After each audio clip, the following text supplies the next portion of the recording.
If you know me, you know I got a lot of thoughts. And lately, the one that keeps coming back is this enough? Not in a self pity kind of way. More like I'm doing the work, I'm building, I got content ready, I got a pipeline, I got a vision, and I'm chasing hard. Like some people don't even understand. And I still find myself sitting in front of everything I've created and asking if there's something else I should be doing. Can I grow more? Am I moving fast enough? And that's a weird feeling to sit with because on one hand, that's that hunger, that's that dog in me that wants to keep going. But on the other hand, it's never shuts up. Like nothing's ever enough. And I don't know if that's a gift or a curse. That feeling doesn't just show up in how I move for myself either. It showed up in my relationship too. Putting in effort, showing up, and still feeling like whatever I do, it ain't landing. Like people always want more, and they don't even see what you already gave them. At some point, you just go numb to it with other people. You detach, do you. But when you're demanding more from yourself, you can't walk away from that. You carry it everywhere you go. So that's what I'm getting into today. That feeling of nothing is ever enough. Where it comes from, what it costs, and what do you do when you're in the middle of it and the finish line still feels far?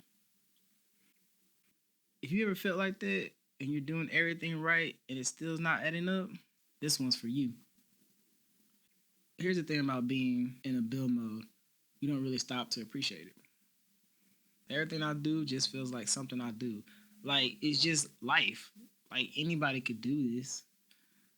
I feel like like some of these tasks I do are just easy tasks. From building a website just to hop on here, do content, get on the podcast after I building my thoughts together and putting it out, piecing it together, and then coming up how I'm gonna present it. Like to me that's just natural. To me, I feel like that's the easy part.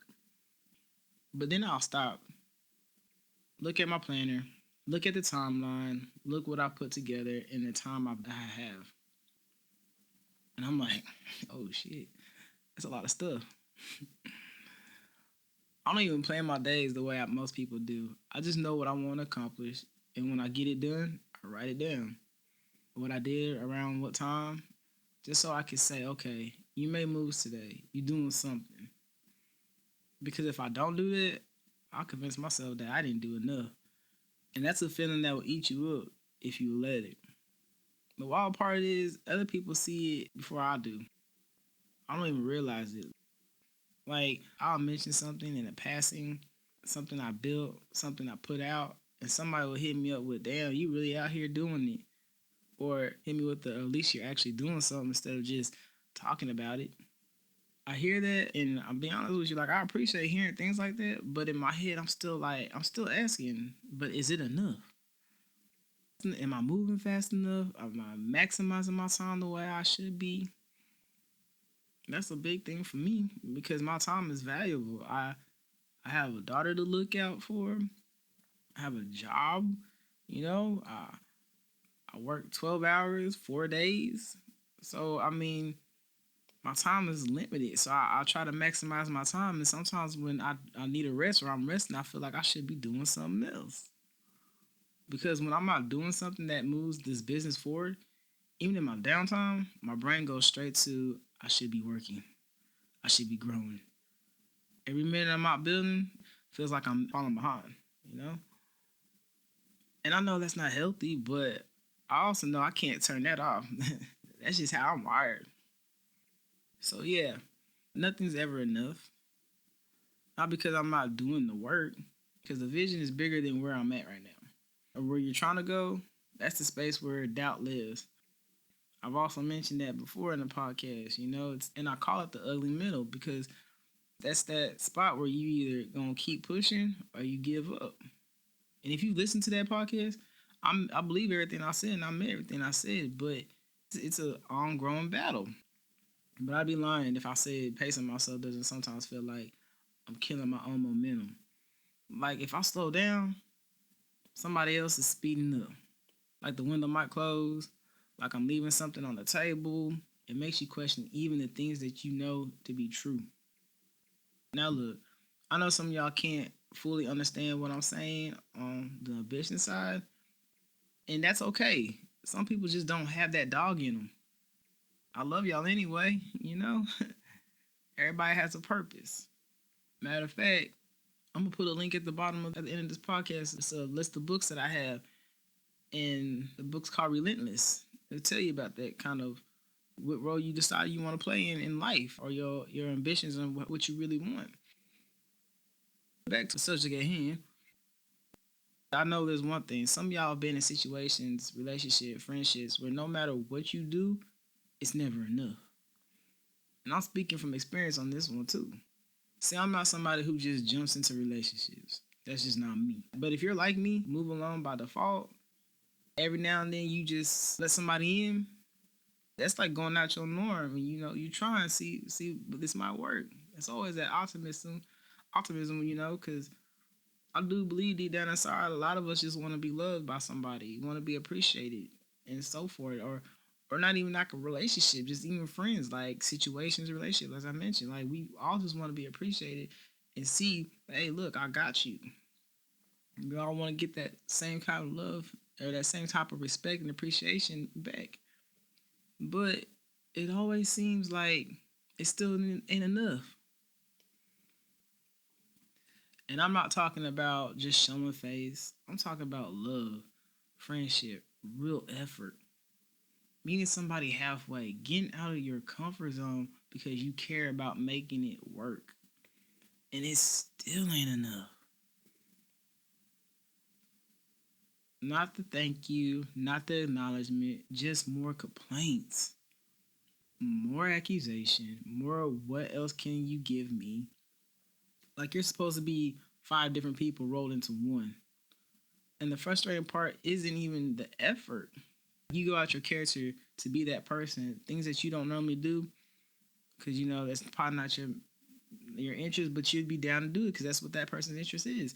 You do everything you could to make it work, and yet you still wind up in the exact same place every time you put yourself out there like that.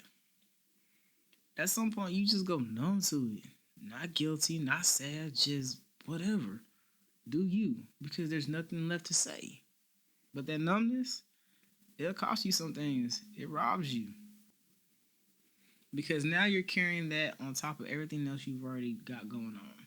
Trying to build, trying to stay sane, trying to maintain whatever mental peace you have left, and you got to regulate all those emotions. The frustration, the anger, the feeling of being played while life is still moving and still demanding things from you. That's a lot to hold. And most people don't even see you holding it. So yeah, I get why somebody like me just wants to stay on their own. And it ain't antisocial. It ain't even cold. It's just, I know what it cost me when I open up the door and it goes wrong. And sometimes the peace of being alone is worth more than the risk.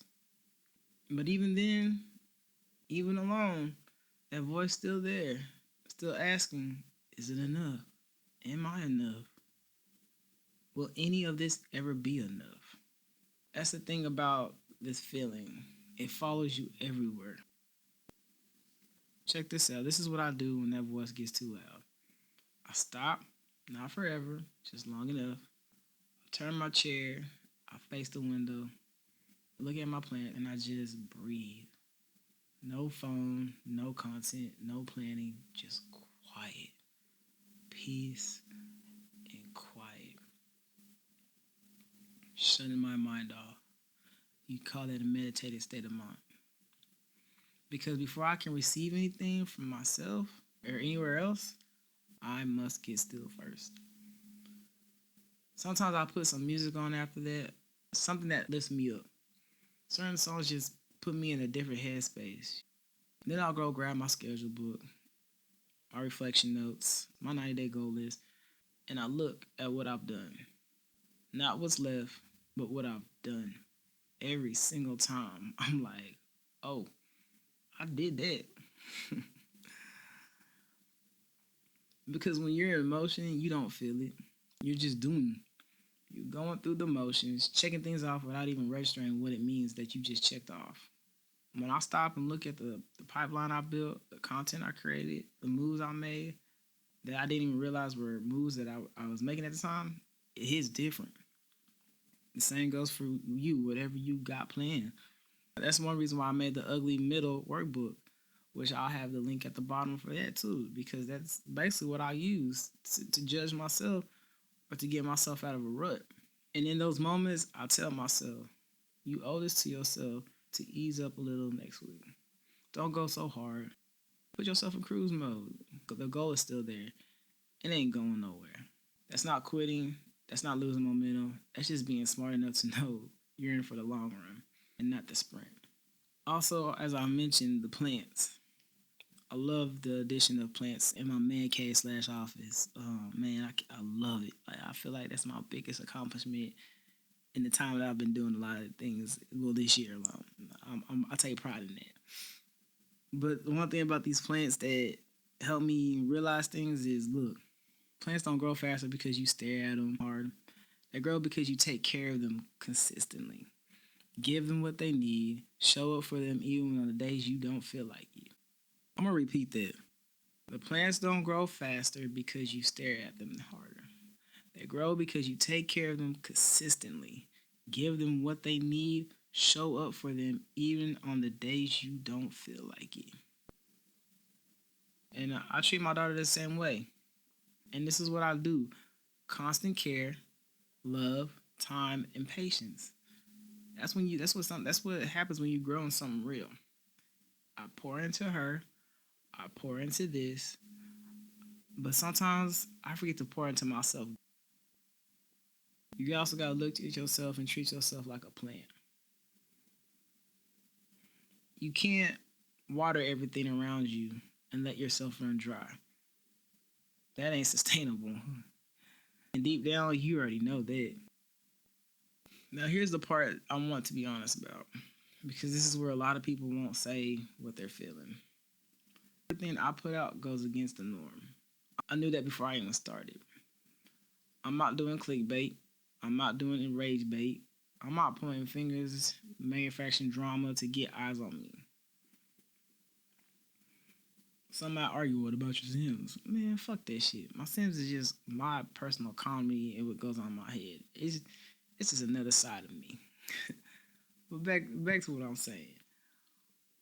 What I put out, and also if you kind of look at it, what I put out on my Sims is also real. Some people are like that. But back to what I'm saying is, what I put out is real. It's in your face, but in a way that makes you stop and think that you can't ignore it if you paying mind to it. And when I first started putting out stuff, I felt some kind of way when the views were there, but the likes weren't. It's like, damn, people are watching, but nobody's saying anything. I love feedback. I love constructive criticism in a sense, you know? And even if you like my shit or you don't, you telling me by you saying something, okay, you paying mind to what I'm doing. Still a good feeling. and But here's what I had to understand going in. I knew I was late to this race. This podcast, content, social media, everybody has done something in some form or fashion. That's just facts. I made peace with this before I even posted the first thing, because I also know how raw, real content gets treated. People want clickbait. People want negativity. That's what gets shared. And I want my own tribe of people. And when I mean that, I mean people who actually feel what I'm saying. People who listen and go, damn, that wasn't perfect, but I could feel it. I fuck with him because he's not trying to be a cookie cutter. He's just being himself. You know, like that's what I want. And on top of that, to throw that out there, that's why I have the Sims too. And I have my podcast. My podcast is something where you pretty much get me personally. You're growing with me when you listen to me. You're seeing the growth in me as I do this. While my Sims is basically my Sims cinema is basically my personality. Everybody has. Oh, let me just back up. Not everybody has a personality, but I could be serious. But I also like to laugh too. So that's another reason why. That's what I say. My tribe or my community of people. I want to be that everyday person. no matter where I am in my life. When you listen to me, when you watch my stuff, or if you interact with me, I want you to feel like you're sitting across from somebody who's real. Not a character, not a brand, not somebody performing for the camera. So I don't chase likes no more. Okay? I don't chase likes no more. Yes, it feels good getting them, but I don't need that validation of numbers to tell me what I already know about what I'm building. Because at the end of the day, and I mean this every time I say it, if you ride with me, cool. If not, that's cool too. But I'm not changing what this is to make it easier to digest. This is catching life strays, and it's gonna stay exactly that too. But before I get out of here, I want to talk to somebody. And honestly, I'm talking to myself too. Because I don't always listen to my own advice. I'm a work in progress just like everybody else, man. And I think that's exactly why these conversations matter. Because if you're like me, you respect somebody more when they're upfront instead of pretending who they are or pretending like they got everything all figured out. Nothing's ever enough. We've been talking about this for this whole episode. Here's the truth that sometimes it's hard for even me to realize. People like me don't necessarily need praise for everything that we do, but deep down, we just want to be appreciated for what we've given, for what we built, and for what we have sacrificed. And somebody once told me, only control what you can control. I laugh at that because I know that's something I still need to work on. You can't control how people act. You can't control if they're going to appreciate you, acknowledge you, like your posts, reshare your content. You can't control any of that. Hell, some of y'all got kids, you can't even control them at a certain age. You can't even mitigate until they are old enough to kick out the house, you know? um, but don't lose who you are because you felt like you weren't enough for somebody. I'll talk about being and guarded in the open door policy episode. And I'll be real. I'm deep in that. It's hard for me to let people in. Part of me still believes one day I'll be appreciated for what I've done, but I'm guarding myself. And that's just real. Back to controlling what you can control. You can't make people appreciate you. You can't make them show up for you.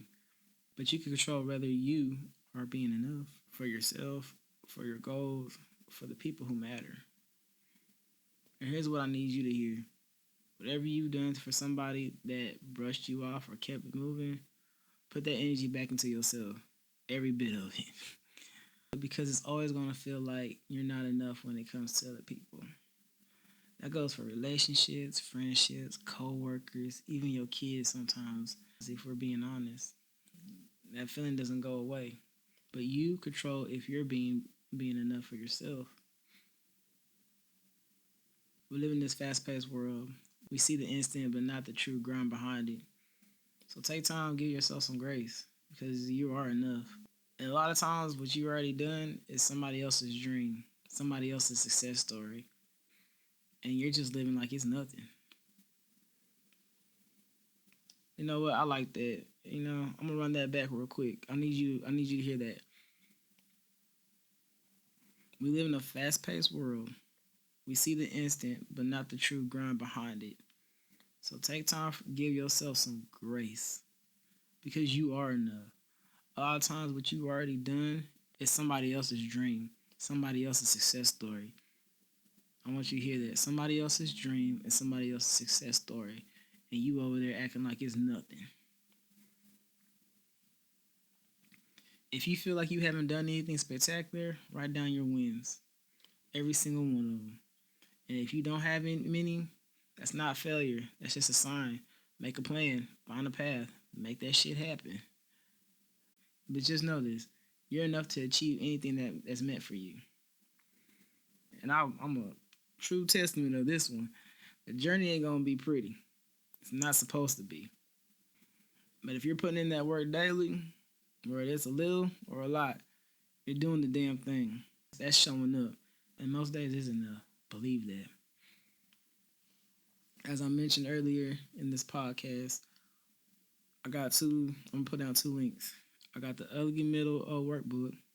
and I got a book link to books that inspire me and allow me to get to this point. Books are a lot cheaper than coaches, real people coaches. You know what I'm saying? And you can move at your own pace. But anyway, I'm gonna throw my suggestions out there so y'all can just peep them out. Like I said, you'll see the link in my library that I'll show you. There's 5 books I believe I put in there. I'm definitely gonna be adding more because those are just the 5 that stood out to me.